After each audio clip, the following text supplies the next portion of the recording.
up, chat. Life is good.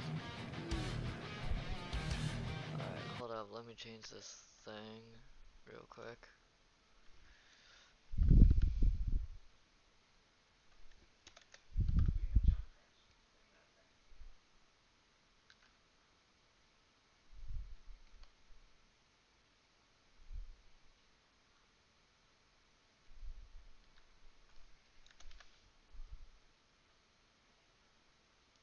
Marvel's Guardians of the Galaxy is save. There we go. Let's get this started again, shall we?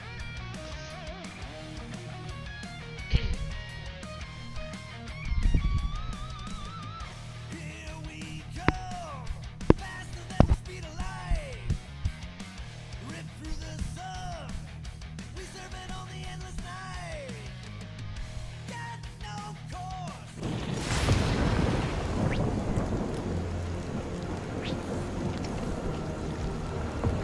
Careful!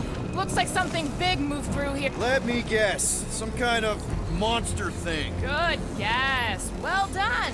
Any chance it doesn't know we're here? Nope. Only question is, which one of us it'll jump first? It's probably not gonna jump us. Mm-hmm. What are you firing at, Peter Quill? Did you see a monster? No, just trying to stay ready.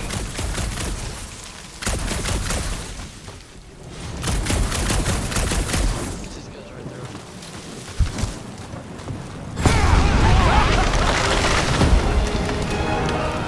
There's further proof that we are not welcome here. If we turn back every time we ain't wanted, we never go anywhere. Good point.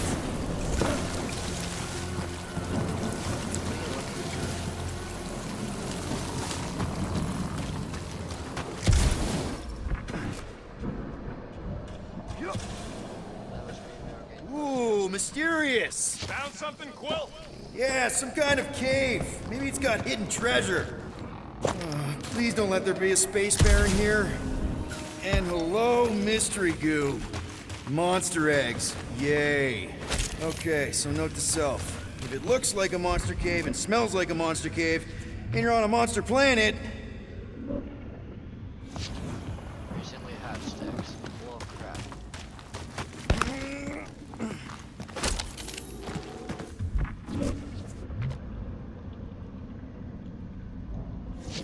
Rigel's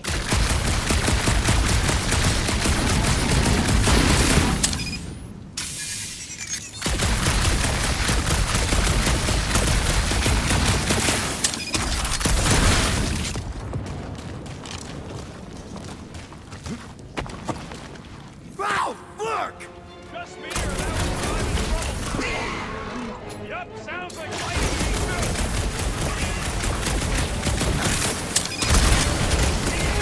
Don't suppose we can talk this out?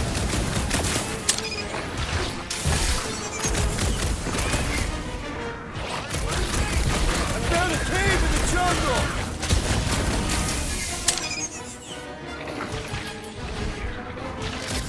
Okay, not too close!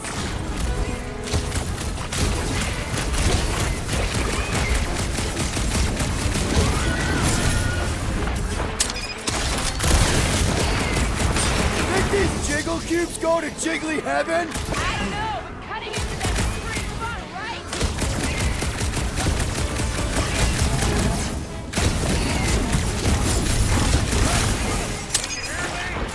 Yeah!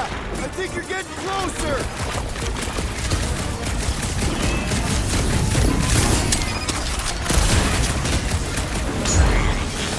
Did I miss it?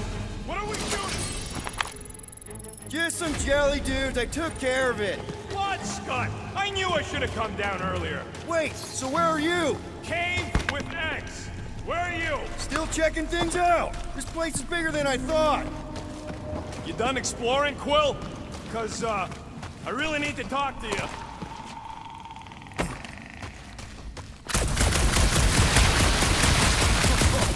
Nice! Hidden passage! Everything okay in there? Are you dead, Peter Quill? Or merely severely wounded?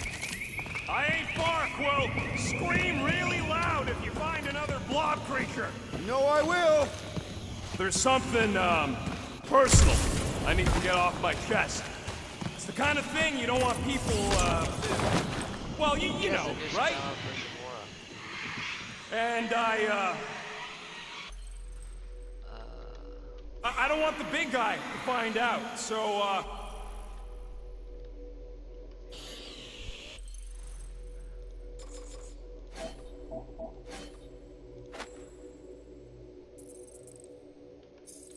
yeah.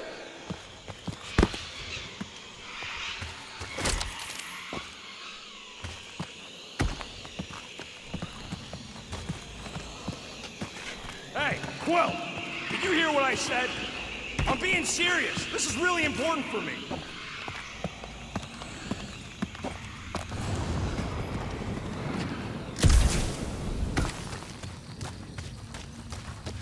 Holy crap. You're actually ignoring me. You know what? You can be a real jerk sometimes. Yeah.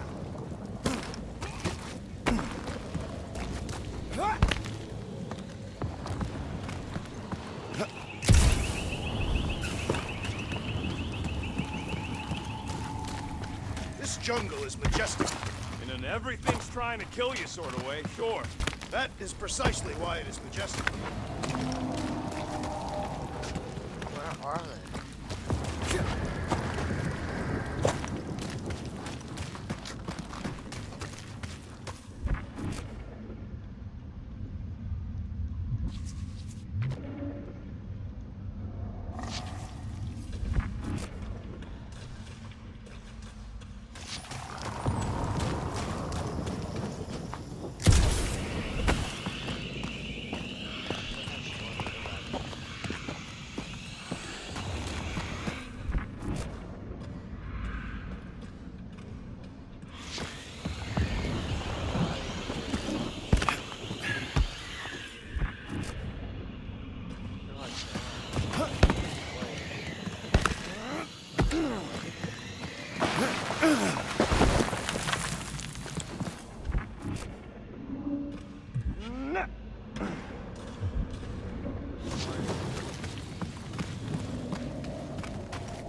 Where did you learn this clairvoyance, assassin? Huh? You never learned to track? Tathians do not chase our prey. We lure them and await the perfect moment to strike. That can take a while. Patience is a virtue of the hunter.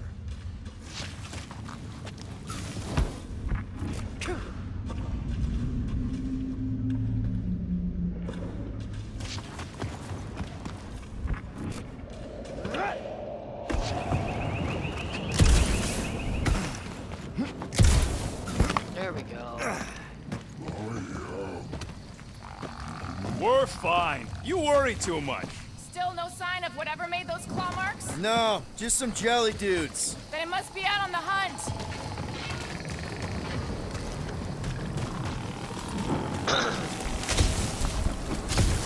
Peter Quill, I have found the way forward. You sure, Drax? No, Can you get us through here, Gamora? Whatever it takes to find Hellbender. her name is Lady Hellbender. Yeah, Gamora. If we want an audience with her, we will have to start showing some respect. This from the guy who calls me Harlot Spawn of Thanos. An accurate description. We all know which harlot spawn it refers to. What about her sister Nebula? Guys, monster planet, dark, dangerous. Can we focus here? You're frightened of monsters, Peter Quill. Only the scary ones. We'll need to find a way out of this jungle.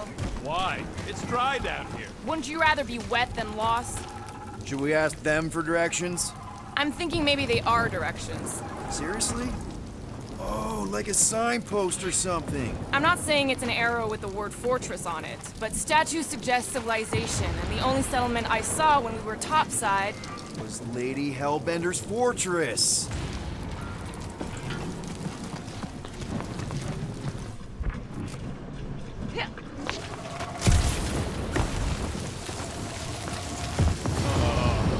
Dead end. just great. Wait, is that Shatari tech over there? Ask the Chitauri. No, it is. It's a retractable bridge. They used them at the prison I was in. Too bad the controls are on the other side of the giant chasm. What do you do not have time to dawdle in this jungle? I shall hurl the creature over the chasm so he may activate the bridge. I may activate a hole through your face! Put me down! We're not throwing rockets. Very well. You sons of flarping dogs! How will we cross? Don't face Look around, we'll find another way.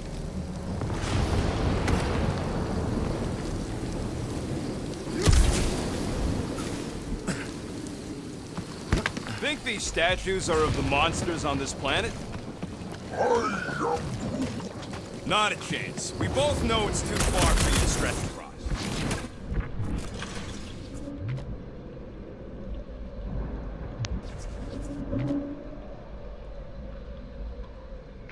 There has to be something we can use. Maybe a tall tree?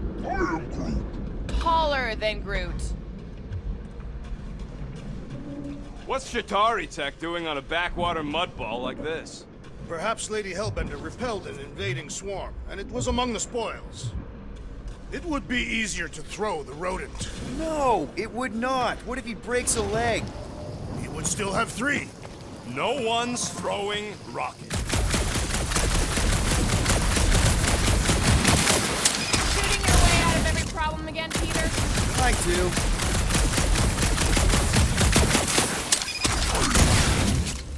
Yeah, I'm fine. Just leave it.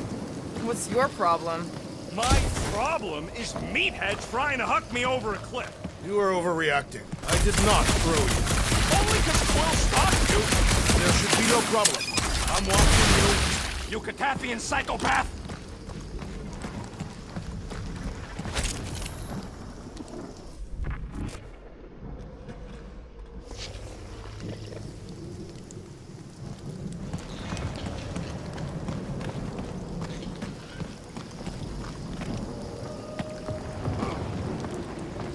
Wow, it is dark in here. If you bump into any monsters, let us know.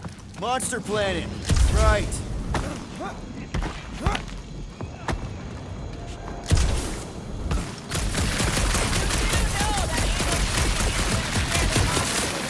Hey, my shooting's not aimless. Everything I do is with purpose and, you know, heroism.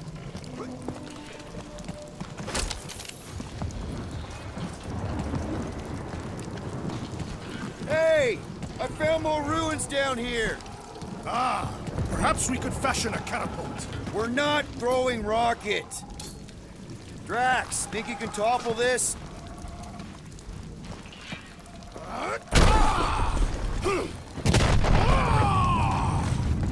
I may have angered them. Them? We're being hunted. Great! That's just great! All right, let's try not to fall. That's your pep talk? Great place to leave a sculpture. Wait, hear that? What's up, people? Incoming! These things are pissed and deadly! Let's stay focused!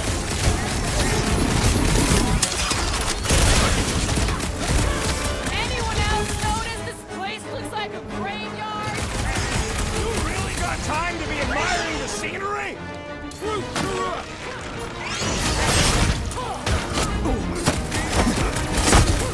These things would have come in handy a second ago.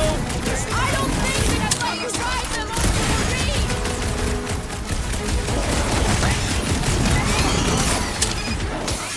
I will face all of Lady Hellbender's beasts! Don't forget, we're selling one of their beasts! Save your nice words for later, Quill. I thought I was a goner, man.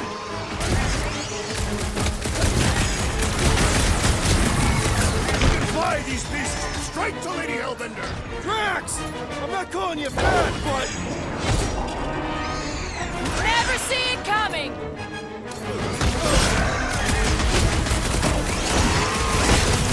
Now's the time to strike! let's make him feel it.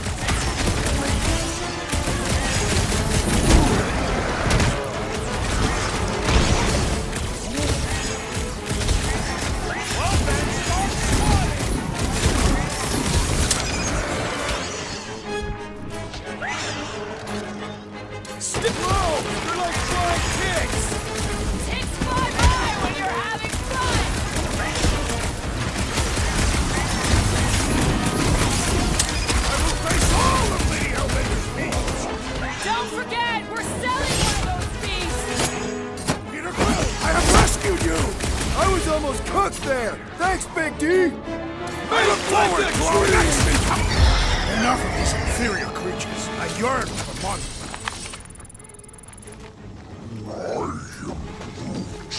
Yeah, I'm feeling all turned around as well. All right, Gamora. Pretty sure it's this way. 50 units says it ain't. No way are we almost there. Still got like half a planet to walk across. Lady Hellbender could cross this jungle in 7 strides. Sure she could. Or she would have flown over the mountains. Oh, she flies now. I heard she shoots lasers out of her eyes. Now we're talking. Groot, you mind? He's worried there might be something big on the other side. Anyone still think he's a monster? Rocket, care to bet on what's on the other side of these vines? Maybe. How much? You guys are unbelievable. An old Nova bomber. I haven't seen one of these since the war. I remember it used to take 12 ships to bring one down. 12 ships. Or 1 Chitauri infantry. I'll take that one as a compliment. Still no sign of the fortress? Nope. Are we even sure this is the right way? Yes. Now what's the holdup? No. Just thinking someone else should cross the death pit first. Just go. No, you just Someone go! Don't leaders usually cross first? Not if it's dangerous. Because I need to cover everyone. Right. See, it's fine. Perfectly safe. Fine. Do not even think of pushing the assassin. There are so many better ways to kill someone.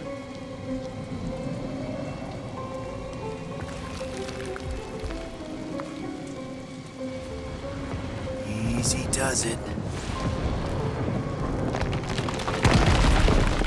What the fuck? Groot says there's something down there. Monster. It doesn't matter. Of course it matters. It's unstable either way. Just move. Yup, definitely saw the giant Safe passage to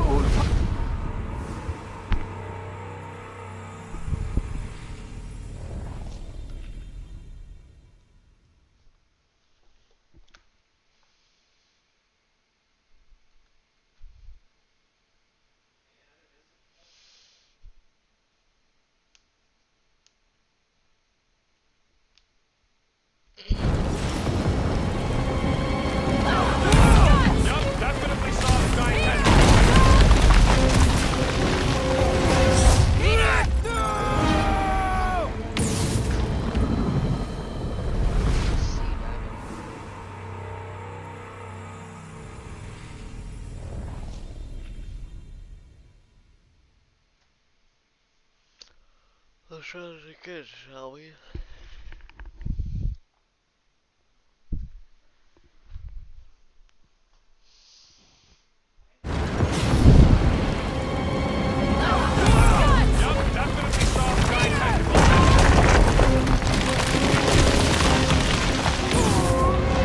Our great leader has...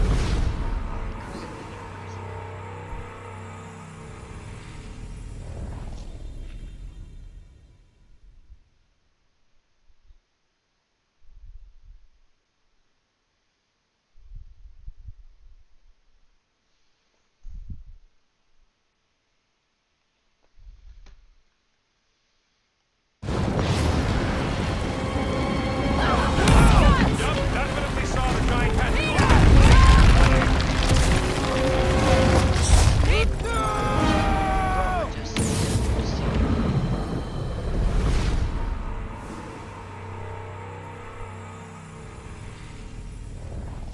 I just hit C.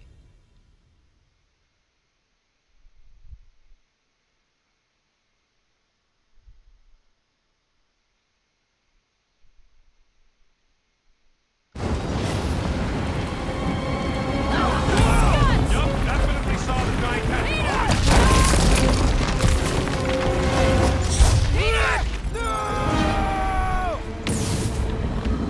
Do I have to press it exactly?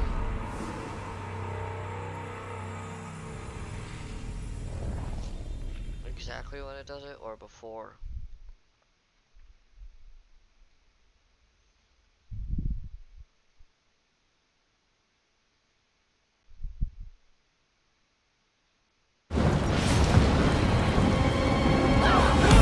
Yup, definitely saw the giant head. What?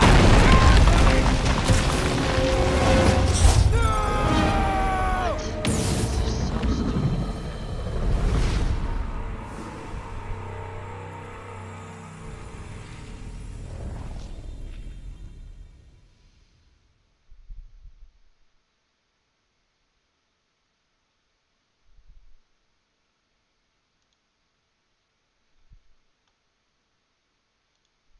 If I don't do this, I'm gonna quit this. Yup, definitely saw the giant head.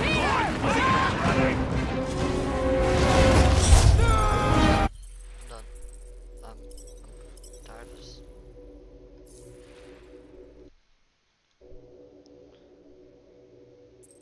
Yes. Alright.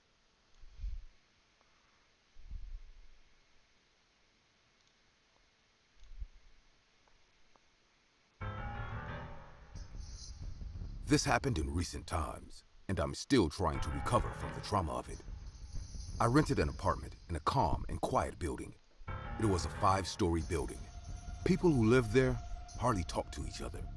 The neighborhood where I live is also not in its best No shape. music. Robberies, kidnappings often take place here. Being a bartender in a local pub doesn't suffice me with a good number of choices where I can afford to live somewhere expensive at this point. That's why this apartment was the only roof over my head. I lived on the 3rd floor. In the exact opposite apartment lived a woman in her late 30s. Her name was Judy. She was a shy, good-looking woman, but everyone avoided her because of her ill-mannered mother. I have seen many cranky old people, but Miss Voorhees was like a cactus in a garden of flowers. She used to yell at Judy all day and all night. I could hear her shrill voice coming from their apartment. I didn't ask for a salad. I said I wanted soup.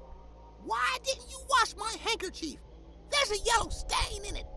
How come you never hear me calling you? This is how you repay your mother? I regret the day I had you. No wonder you'll end up alone. Being the next-door neighbor, I felt pity for Judy. No matter how disgusting, Miss Judy took care of her at her old age. I could never hear a single word.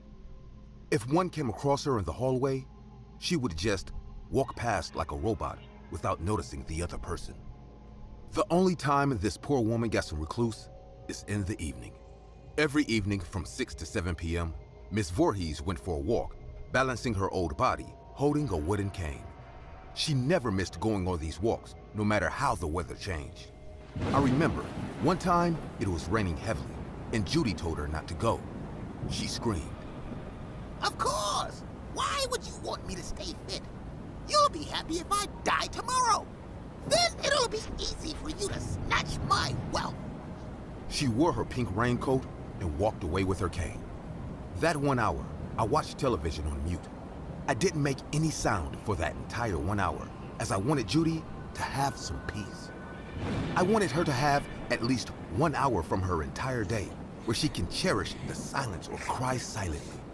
There was nothing anyone could do except watch Judy go through the same hell every day. One night, I came home from work.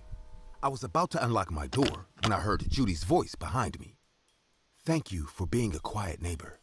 It must be a horrible experience living next door to us. Not at all. It's good with me. I mean, I'm a heavy sleeper. I see. Before we could talk more, Miss Voorhees yelled from inside. If you're done fooling around, then finish the dishes. Judy's face became red with shame, and she closed the door. This woman is such a pain in the ass. She's driving her daughter crazy. While I was thinking all this, the door opened once again, and Miss Voorhees came out with her cane to go for her evening walk. She gave me a look of pure hatred and walked away. Things were going the same as usual when a robbery took place in one of the apartments on the 1st floor. It didn't shock me though, because That's how the neighborhood was, like I said already. Out of tension and panic, I decided to install a doorbell camera, just to be on the safe side. While attaching that, I came across Judy many times and told her to do the same. She gave me a sad smile and said, "My life is already ruined. Nothing else can make that worse." I exhaled a deep breath hearing this, and Judy went inside, locking her door behind. No one would have interfered in her life if not for this terrible incident that happened. After installing the doorbell camera, I developed a new habit. I don't know why. I liked keeping an eye on the screen and monitor the movements on the other side of my door. Because of the camera, I could now hear Ms. Voorhees' voice even more clearly.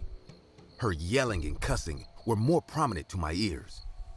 It was a rainy evening, and I could hear Ms. Voorhees arguing with Judy about going on her usual walks. Suddenly, she became quiet, and I saw Judy come out of the apartment sobbing. She stood in front of my door, whimpering badly. Even though I watched her suffer like this, I didn't open up the door because that would have been more embarrassing for her. I stood silently and watched her on my screen. Then she went back to her apartment again. I sat on my couch and expected to see that old witch leaving for her walk after putting her daughter through hell like usual. 5 minutes went by, an hour went by, and she didn't come out. I got up to go to bed thinking, maybe she won't go out today in this storm. I might have taken a step when I heard the muffled sound of the door closing. I turned around and saw the screen.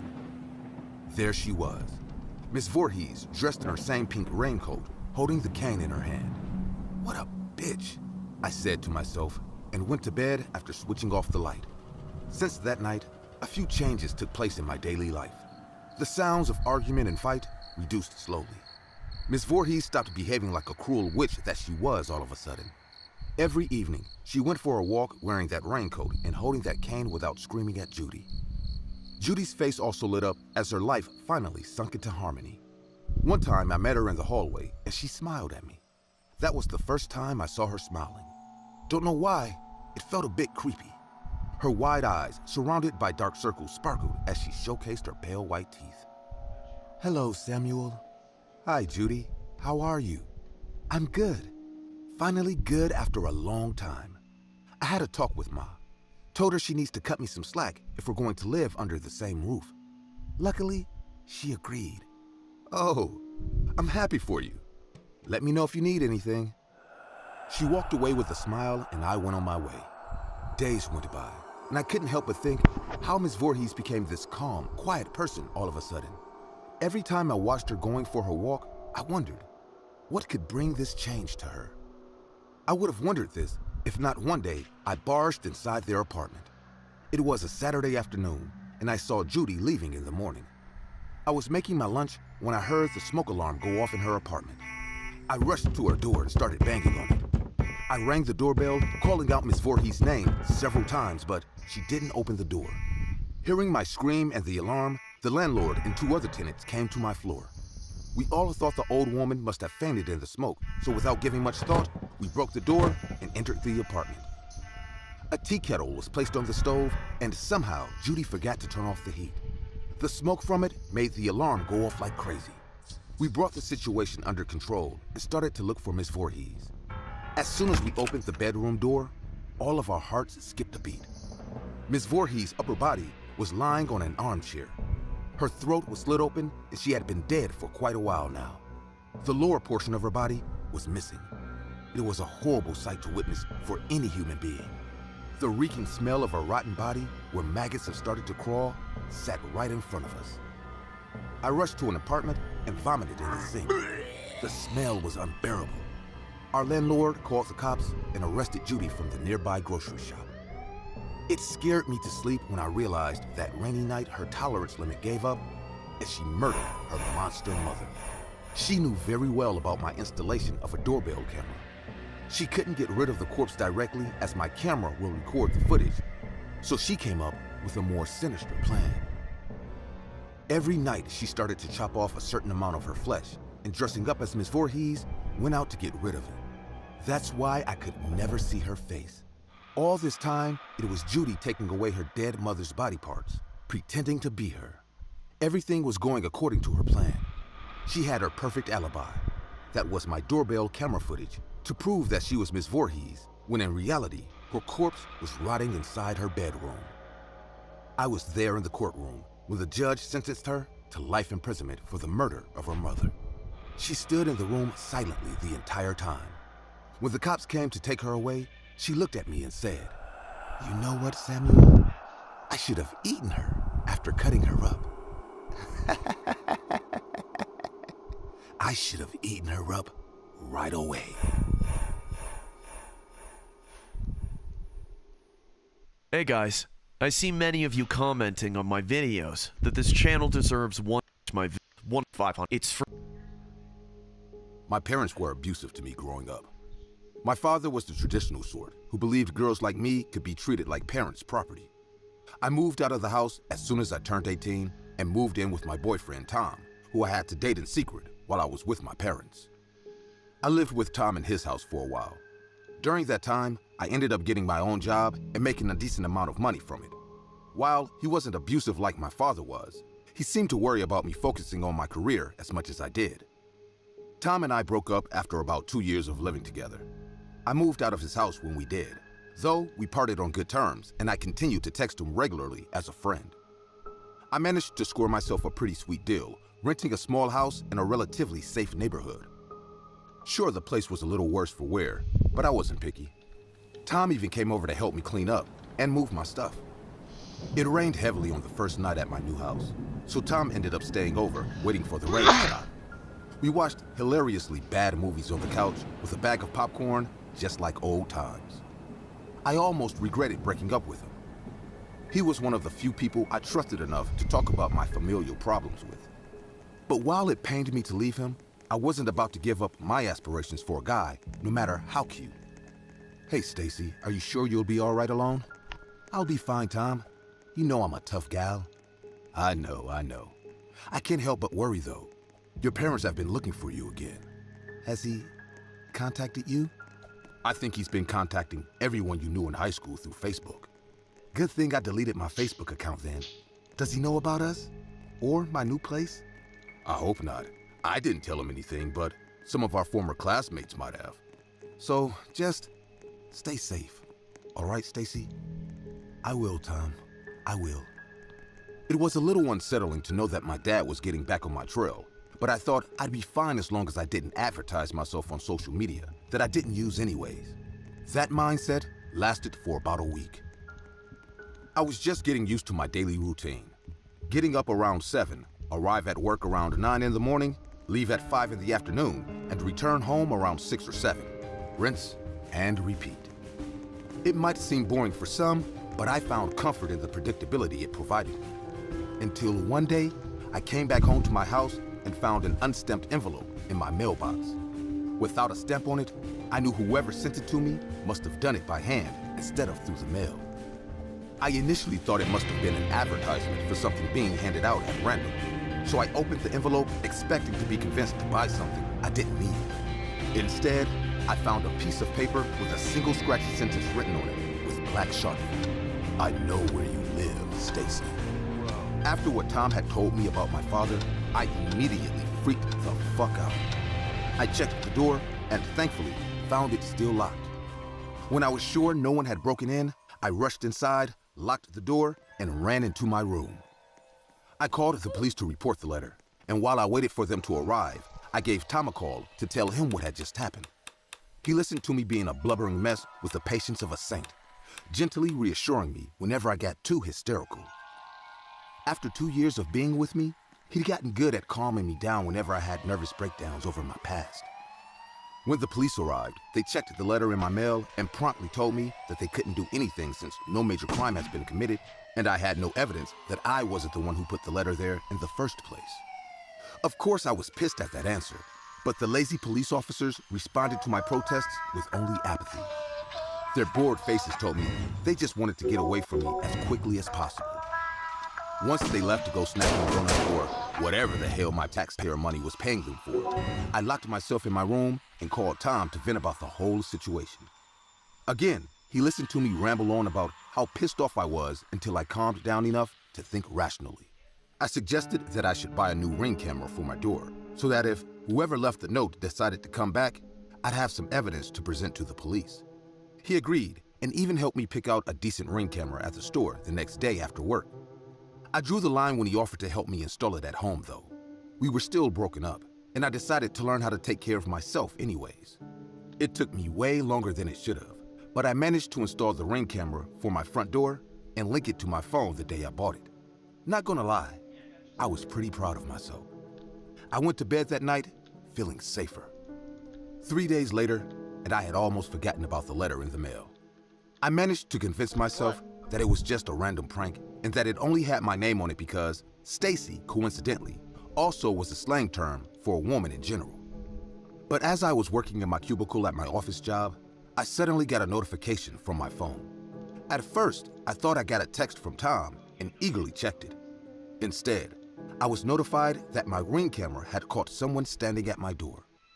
I felt my body temperature drop, but I couldn't just ignore it. I tapped to see the live feed on my Ring camera and let out a shrill scream at what I saw. My phone dropped to the ground and I stumbled backwards while hyperventilating. My father was a cruel man. He'd beat me whenever I did something he didn't like, and if he felt like I was being especially bad, he'd put on a twisted clown mask to scare me to death while beating me to death too. The visage of that damn mask with its mocking grin has been burned into my mind. And standing before my front door, captured clearly by the Ring camera, was a man wearing that exact same twisted clown mask. Seeing it again after 2 years away from my sadistic father's clutches, I felt like a little kid about to be punished by his hands again. Everyone at the office stopped what they were doing to stare at me. My logical brain told me that there was nothing to be afraid of because I wasn't there with that masked man in person, but my body just wouldn't listen. I finally snapped out of my trance when I saw the masked man leave my front door. But by that time, my boss had to come to tell me to take the day off because I was in no state to be working. He was right, but I didn't want to go home yet either. I ended up calling Tom and staying over at his place for the night. He was nothing but understanding and assured me that I'd be okay. Long story short, we hooked up and we got back together. When I woke up the next morning, I found a note on the nightstand from Tom saying that he was out for work and that breakfast was on the table. He really was a nice guy.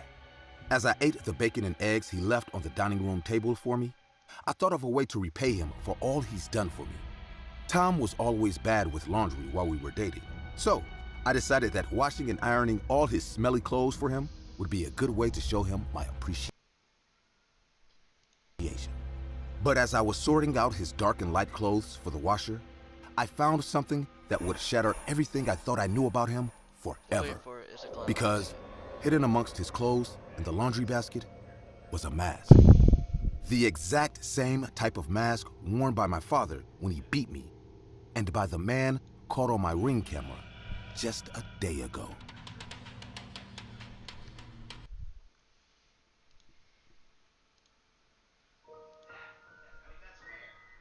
I am 99% sure that everyone in this world is battling with a deep secret in one way or another. Some of us more than others. But unfortunately, for me, the dark secret that I kept ate at my soul for over 15 years. As I would lay numerous nights, sitting awake and wishing that I could throw my conscience away. But like every other person, I learned to live with it. And I kept it buried away from everyone. But as they say, karma is a bitch. And little did I know that she had the adamant intent on revealing my dark secret to everyone. I was 27 years old at the time of this incident. I was working a normal 9-to-5 job, and I really didn't have any problems in my life. Well, that was till one fateful Tuesday night. I had laid down to go to sleep after a long day of work, and at exactly 12 a.m., I was abruptly awoken by the sound of my Ring camera's motion alarm. This has happened a while back, and I remember going outside to see some stray cats on my porch. I thought the same was happening again, so I ignored it and went back to sleep. The next morning, before I went to work, I decided to be on the safe side, so I poured myself a cup of coffee and I began to check out the Ring camera's footage. I told myself it was nothing, as I fast-forwarded through the hours leading up to 12 a.m. But as soon as the video hit 12, I saw a woman walk up to my porch. She had red, puffy eyes, and she looked directly at the Ring camera with a death stare. While her face was contorted in anger, She was smiling from ear to ear. Now, immediately when I saw the woman, I felt my stomach clench as I threw up the coffee that I had drank. When I was done, I began to back away from the laptop saying, "No, no, no." It felt like I was suffocating as the room began to close around me. I laid on the floor trying to catch my breath and calm down. Now, I wasn't acting like this because a random woman walked up to my doorstep and started staring creepily at my Ring camera. No, I was acting like this because I knew the woman who appeared in the video. Her name was Olivia Cole. And the reason why I was trembling was because Olivia had been dead for over 15 years. I was pretty sure of this because I watched her die. It happened when I was in the 7th grade. I was 12 at the time, and Olivia was my best friend. It was after school, and we were playing on an old monkey bar in the playground. Olivia was playing dangerously at the edge of the monkey bar, but I didn't say anything as she was having fun.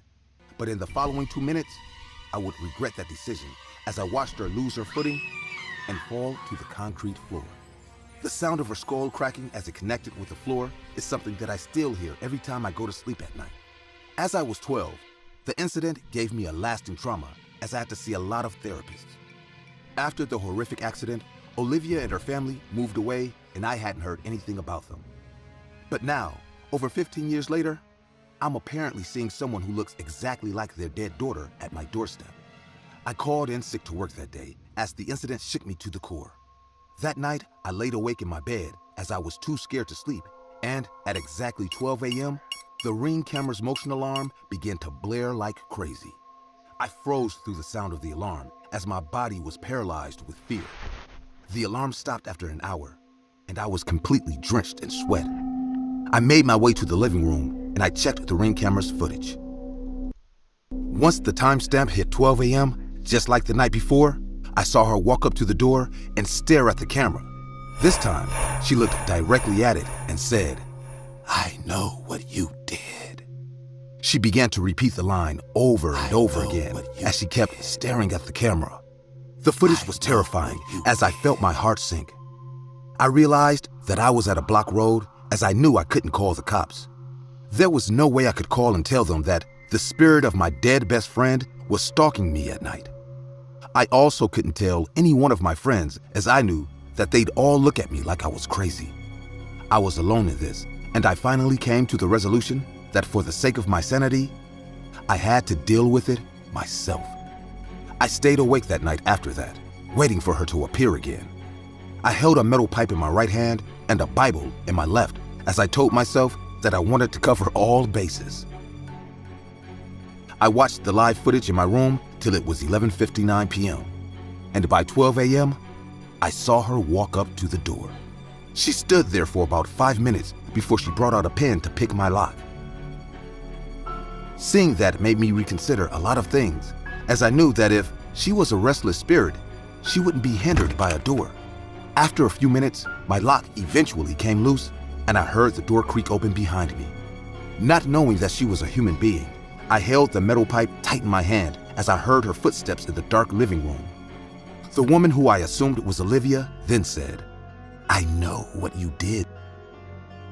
I saw you. I saw everything that happened."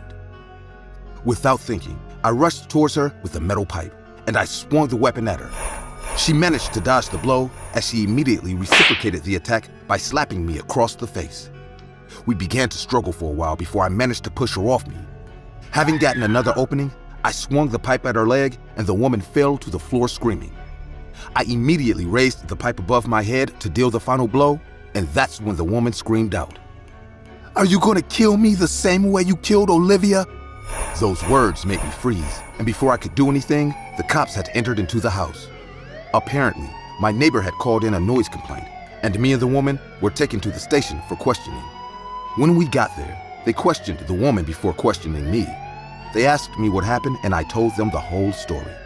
The police officer then said, "The woman who broke into your house claimed you killed her cousin Olivia Cole, and she said this was her main motive behind what she did. Is this true?" I hesitated before answering. "She's lying. She's just a psycho who stalked me for the last 3 nights. As I told you earlier, Olivia was an old best friend who died in an incident. That woman is crazy. The cop then said, "Okay, ma'am, we're sorry for the baseless accusations. We'll lock up the woman for breaking into your house immediately." As they took her away, I watched the woman who was now crying, screaming at me saying, "Are you really going to keep lying? I watched you kill her and pass it off as an accident. You killed my cousin, and she was like a sister to me. Tell the truth. Tell the truth." I couldn't keep it in any longer as I screamed, "I did it. Yes, I did it." The cops stopped taking her away as they all began to listen to me. And for the first time in 15 years, I began to scream out the secret that had been a huge weight on my chest. I was just a kid. I didn't like how Olivia was spending time and making friends with the other girls in the 7th grade. I was angry, so I decided to hurt her just a little. That's why I pushed her down from the monkey bars. I really didn't want her to die, but she did. I was scared, so I lied. I killed her. I killed Olivia Cole when I was 12 years old. I broke down crying after the confession. The cops who just heard me confess to a 15-year-old murder walked up to me and put me in handcuffs. After a while, when my lawyer arrived, I found out that the woman who was stalking me was Charlotte Cole. She was the cousin of Olivia, and they looked completely alike. Apparently, she had come to get Olivia with her aunt from school that day, and she saw me push her cousin to her death. She said she didn't say anything, as she too was also dealing with the trauma, and after 15 years, she felt that the only way to be at peace was to get justice and revenge. So knowing she looked like Olivia, she decided to track me down and make me pay for what I did by messing with my sanity. This incident happened over 2 months ago. As the case is a peculiar one, it's still ongoing. And while I know the probability of me going to prison is there, I have never felt so free in my life. As for the first time in 15 years, I can finally sleep peacefully.